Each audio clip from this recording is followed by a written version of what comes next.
Salut à tous, bienvenue dans Backcheck avec 4 matchs au programme de cette soirée de National League. Et vous avez de la chance parce que ce soir, on a le bloc de parade. On a Serge Pelletier, on a Julien Sponger, on a Laurent Meunier en notre compagnie. Serge, tu veux nous parler quoi? De Genève?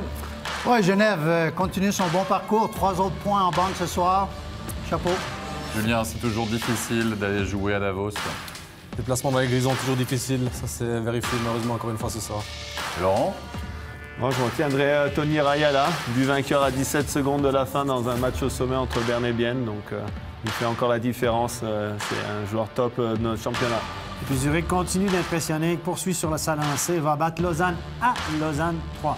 Mais le but de la soirée, vous l'avez compris en effet, il est signé Tony Rayala, un but qui vaut de l'or et presque une place en play-off, Steph. Je pense que oui, on peut presque l'annoncer. Si la tendance se maintient, bien sera remplie. Puisqu'il vous le dit. Allez, but de Rayala.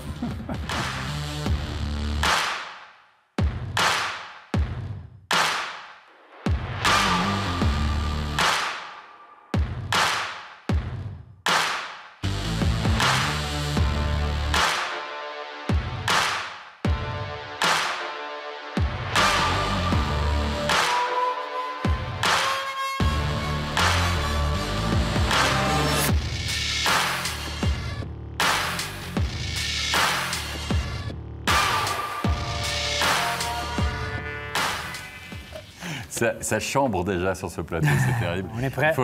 Il faut dire, on va reparler d'ici quelques instants évidemment de ce derby bernois entre Bienne et Berne parce qu'il y avait de la nouveauté au niveau de la glace et des joueurs. Et il y en a un, je pense, qu'il va terminer avec la casquette. Hein. Ce soir, on ne vous en dit pas plus.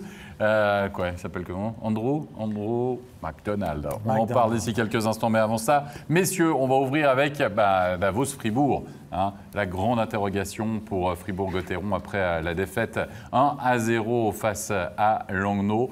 On voulait voir s'il allait avoir la patte Simpson, on va dire, déjà dans cette équipe, voir en tout cas une réaction du côté de Fribourg-Gotteron. Lors de ces 20 premières minutes de jeu, on peut dire qu'en tout cas, il y avait du réalisme du côté de Fribourg, Laurent, puisque ce n'est pas dans la meilleure période, en tout cas fribourgeoise, que ces derniers ont ouvert le score. Là, tout à fait, c'était un petit peu contre le cours du jeu, mais on a l'impression que ça leur a fait du bien de marquer ce but. Et c'était en tout cas c'était bien lancé pour Fribourg à ce moment-là. Oui, c'est Marty qui ouvre le score, Le Tac et Vauclair au niveau des assists. Mais voilà, un tiers, ça dure bien sûr 20 minutes. Et cette mauvaise pénalité, Serge, qui pèse beaucoup finalement dans la rencontre avec ce parcours. Oui, une pénalité en fin de période comme ça, Davos en profite. Là, on assiste à une magnifique aussi passe soulevée de Corvi sur le powerplay pour battre justement l'attaquant fribourgeois qui voulait rabattre Corvi dans le bas de la zone. Et puis, c'est l'égalisation. Julien Sponger, un partout après 20 minutes de jeu. On a senti un Fribourg-Gotteron très concentré. Hein. Alors, pendant la soirée, on a même utilisé le terme scolaire un peu. C'est vrai que le 1 partout après le premier tiers ne reflète pas la physionomie du match, mais voilà, je pense que Fribourg a quand même bien joué. Ils ont entamé la deuxième période vraiment d'une meilleure manière aussi. C'est vrai qu'on est dans une situation actuellement où on doute beaucoup, donc se rattacher au système, revenir un peu à la base, c'est vraiment ce qui compte le plus. C'est ce qu'on a vu ce soir beaucoup avec Fribourg. La deuxième période, elle est cruelle, on va dire, pour Fribourg-Gotteron, qui fait un meilleur match. Oui. Franchement, Stéphane. Ça a été leur meilleur tiers. C'était le meilleur tiers et finalement ce 2-1, très joli au passage. Un peu contre le coup du jeu. Oui, Fribourg a été plus dominant en deuxième période, mais on a donné des revirements, on a donné des pucks en sortie de zone à 3 ou 4 reprises. Et là, on a payé le prix. Les autres fois, on s'en est sorti, on a donné des surnoms en perdant des pucks en sortie de zone comme ça. Et là, on a payé le prix. Et ce but-là, il a fait mal parce que c'est encore, on a marqué, Davos a marqué à la fin du premier tiers, là, il marque à la fin du deuxième tiers. Une mauvaise relance, etc. Et là, je pense que ça a un peu cassé les jambes de Fribourg. Ce but-là, il a fait vraiment mal. C'est toujours plus facile à dire après, parce qu'ils reviennent après, on ne peut pas parler de ça. Mais là, il tombait mal. Il tombait mal parce que Fribourg pouvait construire sur un bon tiers, puis c'était plus positif, c'était créer des occasions. Le gardien de Davos, ça n'a pas été mal, le jeune Van Polterberg, ce soir, là. C'est un jeune qu'on ne parlait pas, on ne s'attendait pas que Davos a été mauvais dans le but toute la saison passée. Et on est allé chercher ce jeune-là qui a gardé en Swiss League l'année passée avec l'automne. C'est un grand potentiel depuis des années, on ne l'avait pas vu, mais cette année, il fait un bon job, le jeune. Hein? Il a été bon parce qu'il a fait plusieurs bons arrêts au deuxième tiers. Un 5e choix des Red Wings de Détroit. Oui. mais qui est resté en sol helvétique. Il restait en sol helvétique. Ouais. Pour l'instant, il est resté au niveau du choix, mais pas abouti, dirait-on. Mais Laurent Meunier, on a le sentiment aussi que lorsqu'on est dans une situation comme Fribourg-Gotteron, il y a aussi le facteur chance qui joue un peu à un moment, de se dire « Ah tiens, on relance », de pouvoir rallumer la bougie avec une mèche presque un peu courte parfois. Oui, c'est vrai qu'on met beaucoup ça en avance, mais je pense que c'est tout un état d'esprit. C'est vrai que quand ça ne va pas, on a l'impression que les moindres petits coups sont contre nous et que rien ne joue en notre faveur. Et c'est vrai qu'on a l'impression que Fribourg est dans cette phase où tout est compliqué et rien ne leur sourit. On a tiré quand même 29 fois au but ce soir. Hein? Donc, le gardien était bon, on en a 56-55. Mais là, en 2 matchs, on a tiré 38 fois contre Langnau. On est quoi, à 70 shoots en 2 matchs? Et un but. Un but. Il manque d'efficacité au niveau des réussites. Et puis la réussite était du côté de Davos. Le 3-1 signé Baumgartner qui va définitivement crucifier finalement les Fribourgeois. Sur une action, il y avait une possibilité en deuxième période de Stalder. On l'a analysé sur ce plateau. On a l'impression que c'est du copier-coller. Finalement, on a changé les maillots. Bon, il y a un choix différent. Mais bon, un beau jeu de Baumgartner parce que la reprise de volée, elle n'est pas facile. Regardez, Herzog fait un bon travail. C'est un 3 contre 2. Il la prend sur réception, il la met au-dessus de l'épaule du gardien. Geste technique assez difficile, Julien. C'est vrai qu'il faut lui laisser ça, la passe d'Herzog. Il est très patient, il attire le défenseur vers lui. Et Baumgartner, il est assez proche du gardien, il le met dans la lucarne. Il est un peu sur son mauvais côté, à l'envers, donc il a vraiment mis un beau goal. Techniquement, c'est joli.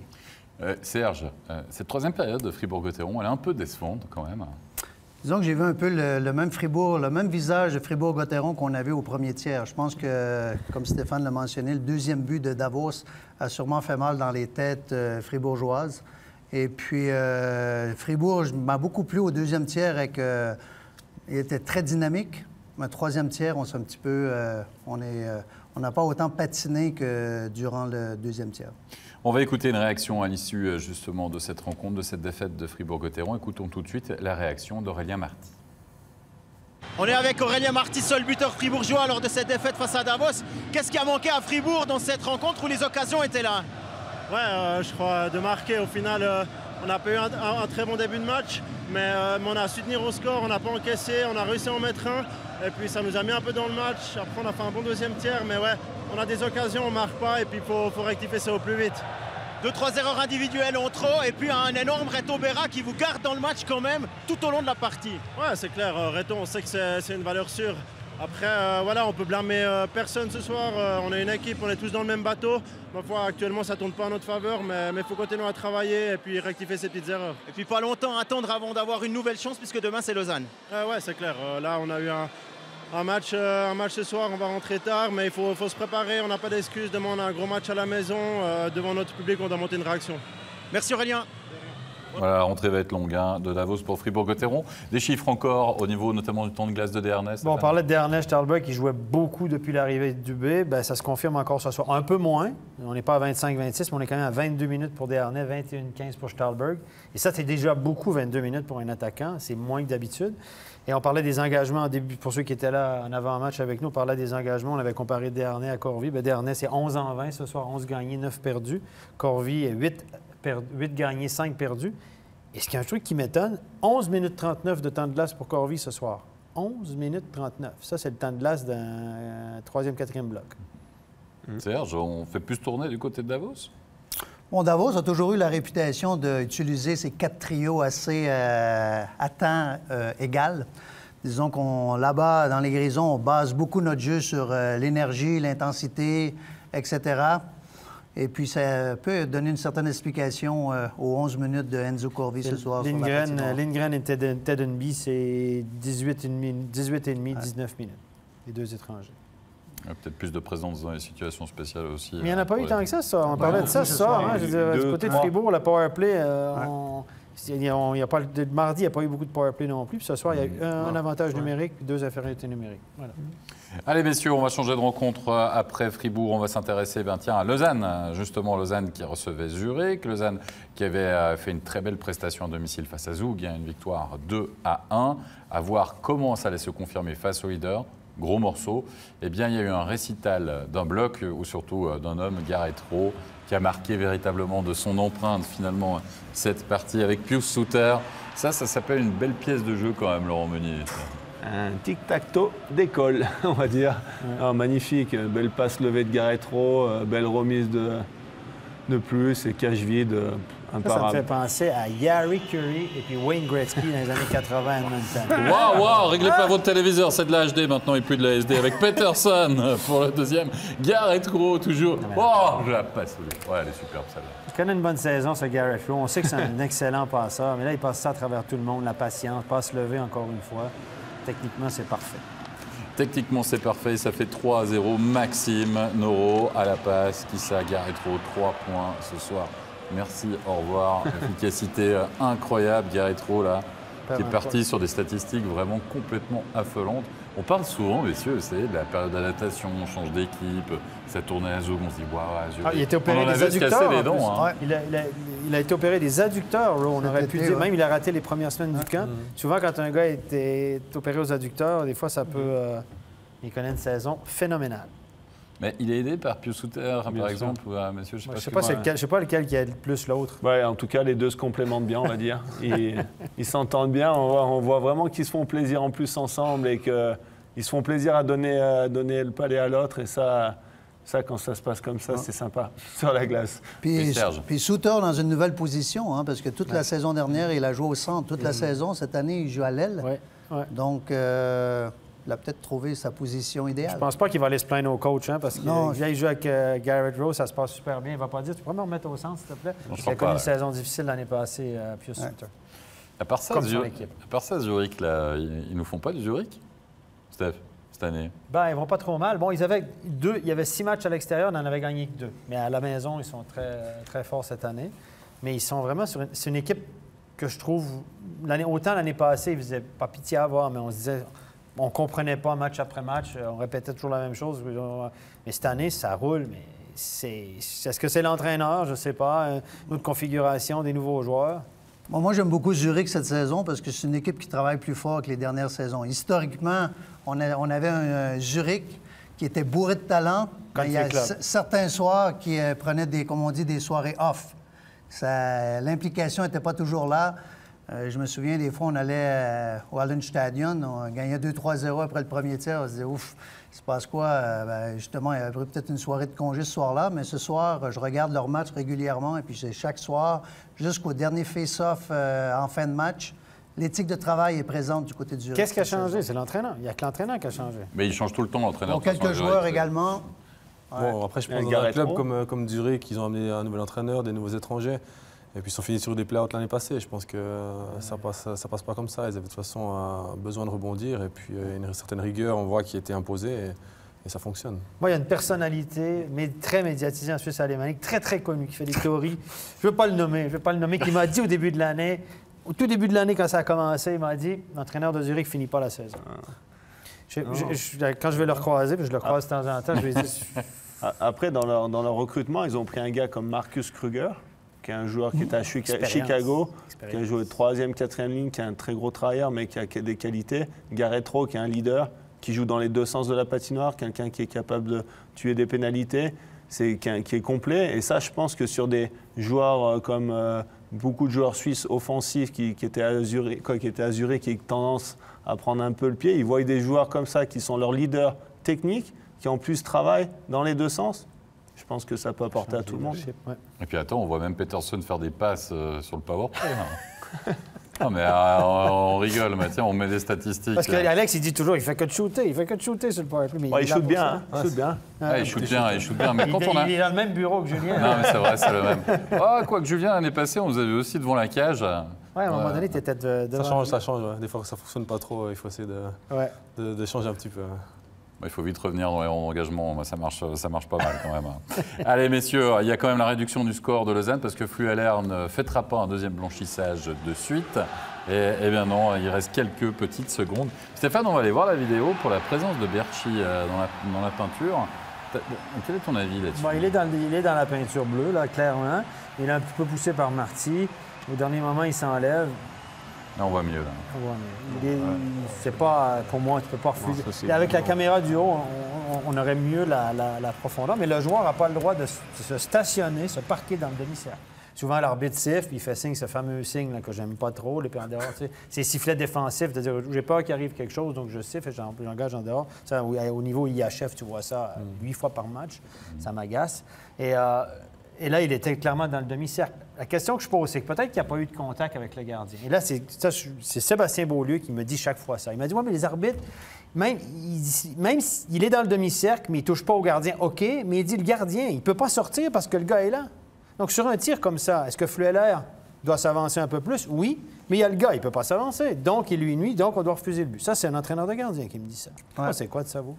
Moi, je vais répliquer justement à Sébastien. Désolé s'il n'est pas présent ce soir, mais c'est justement le rôle de l'attaquant de ne pas laisser le gardien sortir. Oui, mais si l'attaquant est dans le demi-cercle? Le gardien sort, comme ça, il crée le contact, ça fait 2 minutes.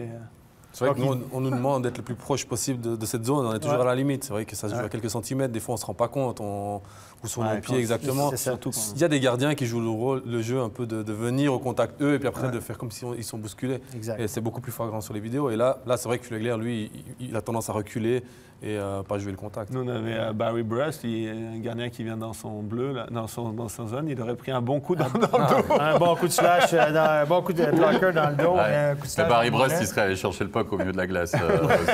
C'est vrai que les gars, ils hésitaient quand même. Quand tu as un gardien comme ça, à l'époque, c'était Billy Smith en NHL. Et quand tu as un gardien comme ça qui tu y penses, hein? Tu t'éloignes un peu, non? Réfléchis un peu. Allez, une réaction, messieurs, à l'issue de cette défaite du Lausanne Hockey Club ce soir du côté de la Vaudoise Arena. On va écouter tout de suite la réaction d'Étienne Froidevaux. Étienne Froidevaux, défaite face à Zurich. On a l'impression que vous avez quand même essayé et jamais ce puck n'est rentré. Il faut essayer. Hein. On ne veut jamais lâcher. C'est clair qu'au début, je pense eux, ils étaient un petit peu plus vite. Il avait l'impression qu'on était un petit peu toujours en retard. Et puis, c'était vite fait que c'était 2-0 pour eux. Et puis, après, c'est difficile pour tourner le match, même qu'on a tout essayé. Mais il y a beaucoup de choses qu'il faut regarder et puis il faut faire mieux demain. On sent que contre cette équipe de Zurich, vous avez de la peine. Déjà le premier match, là, une nouvelle fois, est-ce que le coach suédois a trouvé une parade contre vous? Ouais, il a l'air un petit peu en moment, mais je pense aujourd'hui c'était déjà mieux que l'autre match à Zurich. Là, je pense qu'on n'avait aucune chance. Puis aujourd'hui, il faut être meilleur dans les situations power play et puis box play. Et puis là, peut-être ça ouvre une opportunité pour faire quelque chose dans ce match. Merci bien. Ouais, une statistique encore intéressante, hein, Stéphane. En plus de dire que Lausanne a une situation spéciale cette année, c'est pas ça du tout. Tu en as parlé mardi. J'en ai parlé mardi, mais ce soir, Zurich, 23 tirs bloqués. La moyenne, c'est 14. Donc, à 23, vous êtes largement au-dessus de la moyenne. Mais comme on disait, c'est une bonne puis une mauvaise statistique. Si vous bloquez beaucoup de tirs, c'est que vous avez subi. C'est juste. Mais bloquer les tirs, c'est bien, mais si tu passes la soirée à bloquer, c'est que tu n'as pas touché au puck. C'est que peut-être que comme tu mènes, l'équipe adverse pousse plus et tu défends un peu plus. Mais ça veut dire au moins que tu es dans les lignes et que tu es prêt à te sacrifier pour bloquer les choses. Quand Zurich a été champion contre Lugano il y a 2 ans, c'est il y a 2 ans, on perd les dates, je pense. Hein? Ils avaient une moyenne de 27 tirs bloqués par match dans les playoffs. Bon, c'est des systèmes aussi actuels il y a des systèmes qui veulent faire le ménage devant le goal, pousser les attaquants pour laisser la vue au gardien. Il y a certains systèmes qui veulent que les défenseurs passent devant l'attaquant pour essayer de bloquer le shoot avant qu'il arrive sur le gardien. Donc, il y a certaines équipes qui ont des gros chiffres comme ça. Et ça deuxième rideau. Serge aime bien ça, lui. Et puis, de plus en plus, je veux dire, on a parlé de Rapperswil ce soir. On a parlé également d'autres équipes. Il y a beaucoup d'équipes qui se regroupent devant leur filet. Donc, automatiquement, on passe le puck aux défenseurs. Donc, les ailiers se retrouvent en situation qui doivent bloquer le lancer. Donc, ça augmente également le nombre de tirs bloqués par match. Mais si on continue notre tour d'horizon de la soirée en passant à Genève Servette qui recevait Ambri Piotta, le retour de Denis Smirnov. Et puis à signaler dans la cage la présence de Desclous et de Rakovina du côté d'Ambri Piotta. L'ouverture du score marquée à 4-5 est signée par un ancien servetien du reste, Matt D'Agostini. Hop, On le revoit, bim. Mais c'est surtout là, ce petit... Voilà, Gauthier Desclous, franchement, messieurs, il a fait ce qu'il a pu. Il a évité le puck pour ne pas se le mettre directement dedans. Parce que ça, c'est une technique de buteur, finalement, Julien. Maintenant, on le sait. Ça n'avait pas Quand on est derrière la cage, paf, on utilise le gardien, finalement. Ouais, c'est vrai que dans cette situation-là, il a voulu essayer justement de tirer sur le gardien pour qu'il se le mette dedans tout seul. On voit Desclous qui essaie d'éviter le puck, justement, de sauter. Il n'a pas essayé de le bloquer, il a essayé vraiment de l'éviter. Et puis on voit D'Agostini derrière qui arrive à le récupérer et puis qui a mis un joli goal. Ouais, le renard, là, D'Agostini. Alors, on dit, tac, je me précipite pas, c'est bon.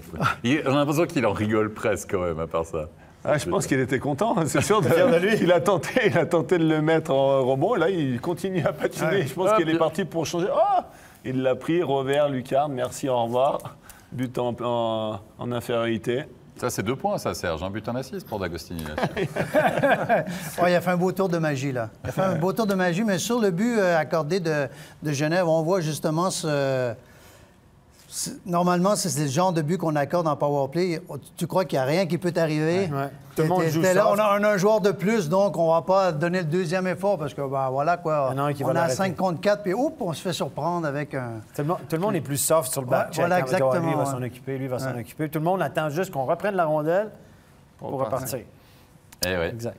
Et avec D'Agostini sur la glace, il faut toujours faire attention. Et puis, Ambry connaît une bonne période, mais voilà, dans les buts, il y a Desclous qui se montre très à son affaire et qui multiplie justement les arrêts pour maintenir son équipe. Comme on dit déjà dans le match, 2 bons gardiens du côté de Genève cette saison. Ils font le job, les garçons. Non seulement on a de la réussite en attaque du côté de Genève, mais on a des gardiens qui arrêtent les pucks. Bon, ça, c'est deuxième. Ça, c'est des arrêts clés dans un match. C'est big save, le deuxième, là, vraiment. Là, Sébastien Beaulieu va être content ce soir. Michel va dire D'ailleurs, Genève a peut-être des bons gardiens grâce à Sébastien. Un petit clin d'œil en passant. Parce qu'il n'est pas entraîneur de l'équipe de gardien de l'équipe de France aussi. Oui, je connais très bien. Voilà. C'est pour ça que tu le connais bien, toi. Voilà. Non, mais on a fait le petit coucou, on s'est donné, bravo. Bravo. Tu vas pouvoir te lever pour aller nourrir le petit cette nuit. Voilà. Vinick, 20e minute de jeu, c'est lui qui va égaliser pour Genève Servette. Il ne reste que quelques petites secondes. On parlait du but tout à l'heure encaissé par Fribourg-Gotteron. Regardez celui-ci. Oh là là. Qu'est-ce que c'est là? Là, il y a un assist de la bande. Là. Ouais. C'est Doty. Ah, il veut la remettre à D'Agostini derrière la cage et puis il n'a pas qu'à dévier devant la cage. Mais, vous dites, Genève, cette année, ça marche, messieurs. Quand ça marche... C'est quand même des buts gags. Ça, c'est des buts qui n'arrivent pas à Fribourg. C'est par les temps qui courent. Bon, il est au bon endroit au bon moment, il faut y être. Mais c'est vrai que je n'en ai pas vu beaucoup comme ça encore chez nous cette saison. Bon, la pression, le Doty avait de la pression. Le forechecker était un bon forechecking. On a provoqué l'erreur, mais le puck aurait pu aller un mètre à gauche ou à droite. Il n'y aurait pas eu de but, mais il est arrivé là où il fallait. Un partout, messieurs, après 20 minutes de jeu. Dans le deuxième tiers, il n'y aura pas de but, mais un superbe arrêt, un big save de la part du portier léventin Rakovina ce soir avec un Genève Servette. Et regardez ce tir sur réception signé Yod Berton. Et Rakovina, Serge, qui met son veto. Ouais, joli geste technique, joli arrêt. On peut effectivement qualifier ça de big save. Je pense que c'était un des plus beaux arrêts de la part de Rakovina ce soir pour Ambry. Un joli déplacement de la part du portier léventin. Puis évidemment, dans ce moment-là de la partie, partout, c'est toujours des arrêts clés. Lui, il joue grâce à Sabolic, parce que Sabolic est blessé avec 3 étrangers. C'est pour ça qu'il est dans la cage ce soir. Oui, il marque des points. Il est obligé. Il est obligé. On se rend en troisième période avec Tom Ernest qui fêtait son 100e match sous le maillot de Genève Servette, donc son 100e match en National League. Et c'est lui qui peut tromper justement la vigilance du portier léventin sur un très bel assist signé Noah Rod. Oui, très bien joué. Mais ça, Julien avait raison là-dessus. Quand on joue une défensive homme pour homme, si le défenseur rentre et l'allié est un petit peu en retard, c'est gros. On voit le joueur d'Ambry là qui, en 2 secondes, il regarde Rod avec le puck. Il perd Tom Ernest pour même pas 2 secondes, je pense. C'était trop tard. C'est surtout qu'il n'y a pas de sécurité devant la cage. Voilà. Si on a homme-homme, le défenseur, dans un système de zone, le défenseur va protéger le devant de la cage. Et là, en fait, au lieu de protéger devant la cage, il suit son homme qui est parti à l'extérieur. Et donc là, en fait, ça ouvre vraiment cet espace devant la cage. Et que Tom Ernest, sur un instant inattention de la part de l'ailier Léventin fait la différence. Homme à homme, ne perds pas ton homme. Hein? Parce que ça peut faire mal. Parce que si tu perds un duel à 1 contre 1, tout le monde doit compenser derrière. Combien d'équipes jouent homme à homme cette année en zone de défense, à part Ambry? Il y a Langnau. Langnau joue Et maintenant, peut-être Fribourg. Fribourg, on est un peu entre deux. Quand j'ai montré ta deuxième, troisième tiers, ça ressemblait à ça. Il n'y a pas eu de switch. Hein? Non, c'est principalement du homme à homme. On est encore un peu entre deux parce qu'avant, c'était vraiment purement zone, très strict. Et là, on est plus dans du homme à homme, mais de temps en temps, on est un peu encore entre deux. Un système hybride un peu, là. Mais ça, homme à homme, c'est exigeant. Hein? Ça demande d'énergie, puis tu peux pas perdre tes duels. Et puis... Tu n'as pas le droit à l'erreur. S'il y a une petite erreur, on le voit. Là, ça coûte la victoire sur une erreur de l'ailier qui perd son défenseur. Messieurs, une réaction du côté des Vernets après cette victoire de Genève Servette. Écoutons tout de suite la réaction de Guillaume Maillard. Guillaume Maillard, 3e victoire de suite à la maison. Ça commence à faire beaucoup de points au Vernet. Ouais, c'est clair, on adore jouer au Vernet avec l'ambiance, les supporters et tout. Chez nous, on se sent très bien. Mais contre Ambry, ce soir, vous avez vraiment dû batailler jusqu'au bout. Ces Léventins sont accrocheurs. Ouais, là, ça fait quelques semaines, on prend des buts bêtement à la fin des matchs. Du coup, on a mis le point cette semaine sur la fin de match. Et là, on a bossé jusqu'à la fin, 60 minutes. Et on est fiers. L'objectif ce soir, c'était dans un premier temps tenir la défense et ensuite, si tout va bien, se projeter vers l'attaque. Ouais, la meilleure attaque, c'est la défense, comme on dit. Merci beaucoup, Guillaume Maillard. La meilleure attaque, c'est la défense. En tout cas, c'était actif du côté de Genève Servette. Et maintenant, Stéphane, on va parler justement de passivité. Écoutez, on a une introduction du match suivant entre Bienne et Berne, mais ce soir, on se posait la question, Bienne et Berne, c'est deux équipes qui jouent un style très passif, défensif de zone, donc très passif, très regroupé devant la cage. Ce qui fait qu'on donne souvent beaucoup de temps de possession à l'adversaire. Donc, plus vous êtes passif, plus vous reculez, plus vous le regroupez, plus vous laissez l'adversaire vous tourner autour et tirer, et vous devez bloquer des tirs. Et ce soir, les deux équipes qui s'affrontaient, Bienne et Berne, on va regarder un tableau ensemble. On a calculé ce qu'on appelle le Corsi relatif en pourcentage. Le Corsi, c'est une statistique, c'est le plus ou moins des tirs au but, tirs bloqués, non cadrés, etc. Et ça vous donne un indice du temps de possession de l'équipe. Cette année, les deux équipes qui ont le pire Corsi en pourcentage, c'est Berne et Bienne. C'est-à-dire que c'est eux, théoriquement, qui ont le moins de temps de possession, qui laissent le plus l'adversaire jouer. Regardez, pour Berne, c'était du 46,6 avant le match de ce soir, était 11e. Et Bienne, c'était l'équipe la pire à 45,7. La pire, ça n'a rien à voir avec les résultats, mais c'est une équipe qui subit beaucoup le jeu, qui est très passive.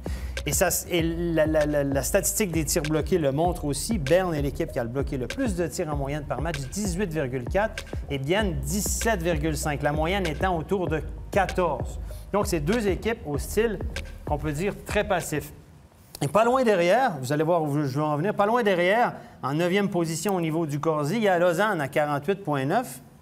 Et puis, au niveau des tirs bloqués, 14,7 aussi pour Lausanne, qui est 8e. C'est moins pire que l'année passée. Ça s'améliore du côté de Lausanne. On est moins passif, mais on est encore assez passif. Vous allez me dire, tout le monde va voir venir les entraîneurs finlandais, mais attention. Quel est le point commun de ces trois équipes? Le point commun, c'est trois styles presque identiques de style finlandais. Mais là où je vais vous dire, c'est pas vrai, parce qu'il y a un entraîneur finlandais en Suisse qui ne coache pas du tout comme ça. C'est celui de Lugano.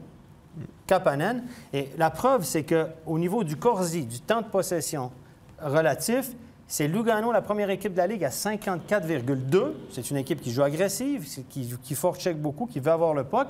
Et c'est une des pires équipes pour bloquer des tirs. Donc, plus tu as le temps de possession, donc moins tu bloques de tirs. Avec 11 tirs, ils sont 10e de la Ligue.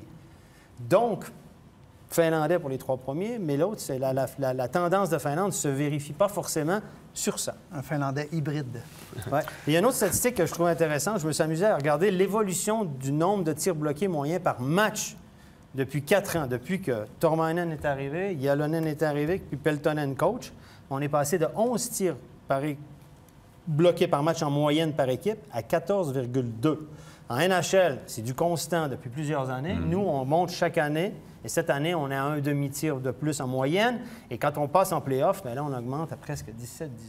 Donc, il y a une évolution du style de jeu. Et on parle de style de jeu passif, de se regrouper devant la cage, ben, c'est ce que ça fait. On doit bloquer plus de tirs. Ouais. Ça veut dire que tout le monde joue de la même manière, finalement, Laurent? Non, en l'occurrence, ces équipes. Après, ce qui est important de voir, c'est d'où ils partent les tirs. Je pense que la philosophie de ces coachs finlandais, en l'occurrence, là, on parle de Bern, Bienne, c'est de donner peu de slots de l'enclave, du slot. De peu de tirs du slot, ouais. Et on donne des tirs à l'extérieur qu'on bloque, donc qui sont moins dangereux. Donc, qui tournent autour, pour eux, ça ne les dérange pas. On est en bonne position tant qu'on ne donne pas de milieu de la glace. Et c'est un peu... on avait des coachs, quand j'ai joué en Suède, qui étaient comme ça. On n'est pas inquiet, ils peuvent tourner. S'ils tournent dans les coins, ils ne vont pas marquer des coins. Donc voilà, pour eux, ce n'est pas un problème. Ça ne les dérange pas qu'ils aient pas le puck en zone défensive tant qu'ils ne soient pas dans des zones dangereuses. Et ça aide les moyennes de gardien. Un gardien qui joue au goal pour une équipe qui bloque beaucoup de tirs et puis qui donne des tirs de l'extérieur. On parle de Hiller, on parlait de Giannoni l'année passée à Berne. À Lausanne, l'année passée, Turkirchen, un des meilleurs de la Ligue au niveau du save percentage, mais il y avait beaucoup de tirs de l'extérieur. Ouais, ça dépend de la qualité des tirs, effectivement. Ouais, si vous voulez avoir une plus-value, avoir un meilleur contrat comme gardien, vous gardez dans cette On est d'accord, mais alors là, on va finir avec des scores de foot italien, finalement, Serge. Oui, effectivement, mais pour jouer également ces systèmes-là, tu as aussi besoin d'un bon gardien. Oui, ça aide. Ça se voit au niveau du classement de Berne, finalement, cette saison, c'est ça. Bon, allez, messieurs, on va voir un peu les buts, hein, parce que là, on parle de système défensif, de tir bloqué. Mais avant cela, il y a la petite histoire pour ce Bienne-Berne. Il y avait deux premières. Hein. C'était la première d'Ullström du côté de Bienne, c'était la première de McDonald du côté du CP Berne. Hein, McDonald qui remplaçait Koivisto en défense. Et puis Andrew McDonald, ça n'a pas été sa soirée, parce qu'après moins de 2 minutes de jeu, oui, c'est lui. Vous le voyez là, c'est lui qui commet cette faute. 2 minutes de pénalité, bienvenue en Suisse. Welcome to Switzerland, Andrew. Et finalement, sur cette supériorité numérique, bim! Qui c'est qui va marquer? Salmela pour le 1-0 pour Bienne. Ça, comme début, on va dire d'aventure dans une nouvelle équipe. Julien, il y a mieux hein, quand même.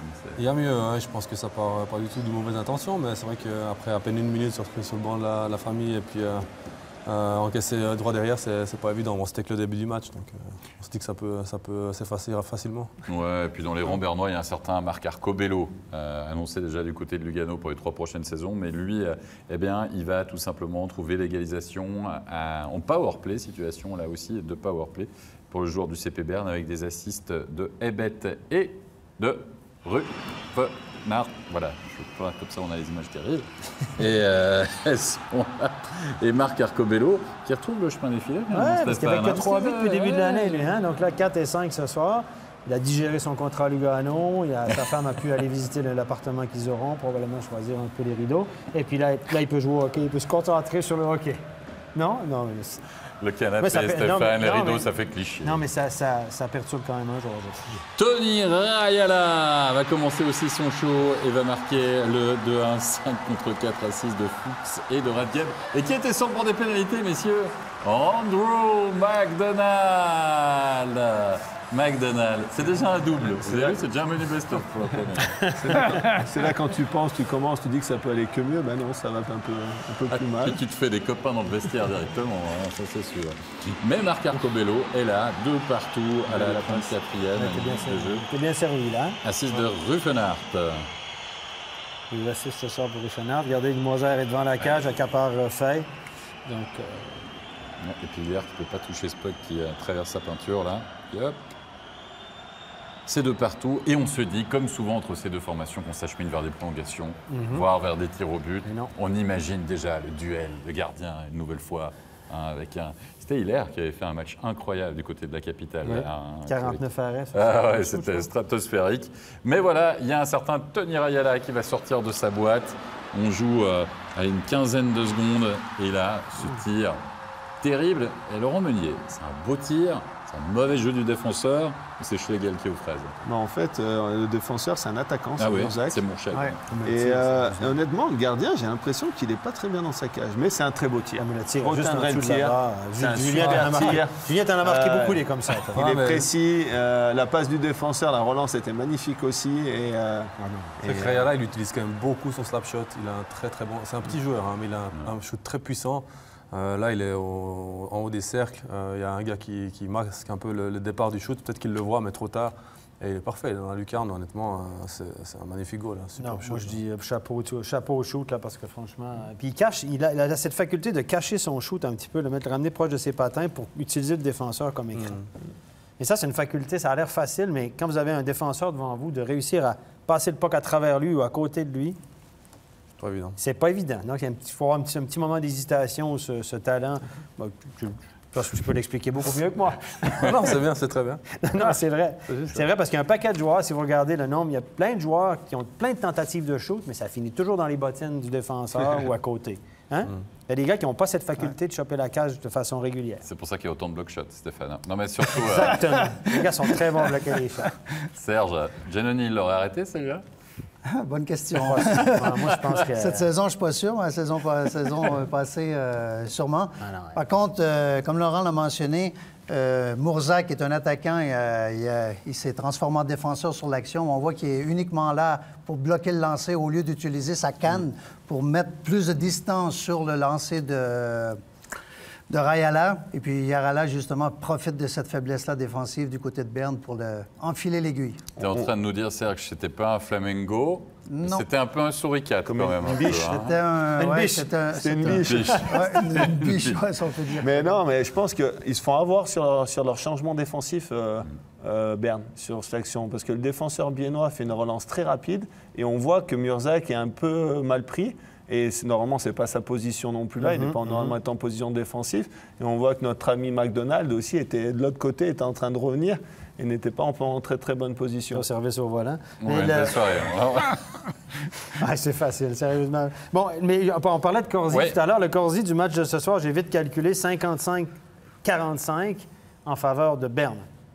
Donc, Berne a eu, théoriquement, un petit peu plus de temps de possession ce soir, plus de tentatives de shoot, donc plus de temps de possession, plus de temps à notre côté en attaque, mais ils ont perdu, donc ça ne veut rien dire. Et oui, la victoire, elle est pour le HC Bienne et la réaction, évidemment, du côté biennois. Écoutons tout de suite Jason Fuchs. Jason Fuchs, c'est un derby d'une grande intensité ce soir. L'impression que ça pouvait balancer d'un côté comme de l'autre. Ouais, c'est sûr. Je pense que c'était un gros match. Ça rappelle les playoffs. On s'est vraiment battu jusqu'à la fin. Peut-être un peu chanceux de marquer comme ça à la fin, mais je pense que dans l'ensemble, on a fourni un bon match. Donc d'un côté, c'est mérité. Ce qui est très positif, 2 buts en supériorité numérique. C'est pas tous les soirs autant que le HC Bienne est à la fête. Ouais, c'est ça. Ça fait toujours du bien de marquer en power play. On voit ce soir encore que les situations spéciales, c'est vraiment la clé. Donc si on arrive à marquer 2 buts à chaque match, ça va nous donner une grande chance de gagner. Merci bien. Et puis qu'avec un Jonas Hiller qui connaît une toute petite saison en ce moment, évidemment, ça aide aussi. 93,3 facile, ça. Pas mal, pas mal. Tranquille.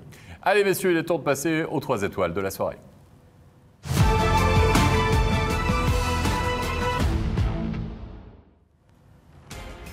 Les 3 étoiles, parce que c'était véritablement des buteurs ce soir, avec notamment Marc Arcobello. Le réveil du beau Marc. Serge, un doublé pour Marc Arcobello. Est-ce qu'on va retrouver le Marc Arcobello MVP il y a de cela 2-3 saisons en arrière? Bon, disons que depuis le début de la saison, il était plutôt passeur que marqueur. Là. Je pense que les 2 buts ce soir vont lui faire du bien pour le reste de la saison. C'est clair que ça fait toujours du bien à n'importe quel joueur, justement, de marquer des buts pour la confiance. Donc, j'ai confiance à une bonne fin de saison d'Arcobello. 2e étoile, un sniper, Tony Rayala, qui marque... Allez, Laurent, quoi, le plus beau but de la soirée, quand même? Le plus important, le plus important, à 17 secondes à la fin, décisif, il met 2 buts. Égal à lui-même, on va dire. C'est un top joueur. Ouais. Bon, comme Julien, vous êtes encore blessé, il sera peut-être le MVP de cette saison. On parlait de Gareth Rowe du côté de Zurich. Incroyable, 3 points, une nouvelle fois. Un joueur qui sait tout faire. C'est passé, c'est marqué. Il bloque des shoots peut-être, non, j'en sais rien. Ça prend des faits. C'est vrai que depuis le début de la saison, je pense qu'il est vraiment... c'est un des, voire le meilleur joueur, je pense, le plus constant aussi. Il est bon, il fait marquer les autres, il sait marquer. Il est un peu partout sur cette glace, il s'est habitué rapidement à son nouvel environnement. Donc je pense qu'encore une fois ce soir, il a démontré. Et je pense que les 3 points ont grandement la patte de Gareth Rowe. Garretro, première étoile en effet de la soirée. Messieurs, il est temps de récapituler les résultats. Il y avait 4 matchs de National League ce soir et 4 clubs romans qui jouaient avec la défaite de Fribourg-Gotteron du côté de Davos, celle de Lausanne à domicile face aux ZSC Lions, le succès de Bienne et de Genève Servette face à Berne et face à Ambry. Le classement de National League. Toujours boiteux au niveau du nombre de matchs. Vous voyez, 6 matchs encore de différence entre les ZSC Lions et Davos. Les ZSC, 4 points d'avance sur Bienne. Zurich, Bienne et Genève qui ont gagné. 24 pour Lausanne, mais avec 2 matchs en moins. Lugano aussi, il ne faudrait pas les oublier, Lugano. Pas trop mal. Ouais, pas trop mal. Zoug, toujours Rapperswil au-dessus de la barre, qui pourrait être l'équipe surprise, si ça se trouve, cette saison, Stéphane. Il n'y croit pas trop, tu n'y crois pas Sur la longueur, non. D'accord, allez, rendez-vous dans 10 matchs et puis tu verras. On enregistre tout, tu le sais. Moi, je sais que tout ce que je dis peut être retenu contre moi. Et Fribourg-Gotteron qui ferme toujours la marche avec 11 points. Les résultats en Swiss League également, puisqu'on jouait ce soir avec le succès de la Chaux-de-Fonds face aux Ticino Rockets qui se sont remis de leur défaite lors du derby. Zug Academy qui est défait par Ajoie, justement le leader. Le succès de Cloton face à Langenthal 5-1. Après prolongation, Cloton s'impose face aux GTCK Lions. Sierre qui, dans le derby, 6-2. Et le derby, ça motive apparemment les Sierrois, parce que c'est déjà le deuxième succès. C'est exactement. Absolument. Et Turgovie qui s'est imposé avec le carton de la soirée, score de baby-foot 8-0. Avec HT Ajoie toujours en tête, 35 points, 33 pour Cloton, Langenthal, les grosses cylindrées. On retrouve la Chaux-de-Fonds 7e, et puis Sierre qui a tout simplement qui remonte avec 13 points désormais. On arrive à la fin de cette soirée. On va remercier nos invités. Merci beaucoup Julien Sprunger, particulièrement d'avoir participé à cette émission. Est-ce qu'on connaît déjà un retour avant ou après la pause? Plutôt. Pas le premier à demander non avant, je pense. Non, ça c'est pas possible. Il nous reste un match demain et 2 matchs la semaine prochaine. Je ne me suis pas encore entraîné avec l'équipe. J'ai commencé à patiner au début de la semaine. J'ai encore une attelle, donc c'est pas envisageable. Je pense que c'est pas le but de revenir le plus vite possible, même si la situation est compliquée. La saison est encore longue et puis voilà, je dois me soigner avant tout. Merci beaucoup en tout cas d'avoir participé à cette émission. Merci également à Serge, merci à Laurent. On se retrouve tout bientôt. Stéphane, demain. Bien sûr. On manquera rien demain. Même heure, même poste. Demain, c'est multiplex. Demain, vous allez tout voir. Ah vous n'allez rien manquer. Soyez avec nous, 19h25, la tablette qui va chauffer au niveau des analyses pour Stéphane. Et merci à toute l'équipe technique. Très bonne fin de soirée à tous. À demain. Bye bye.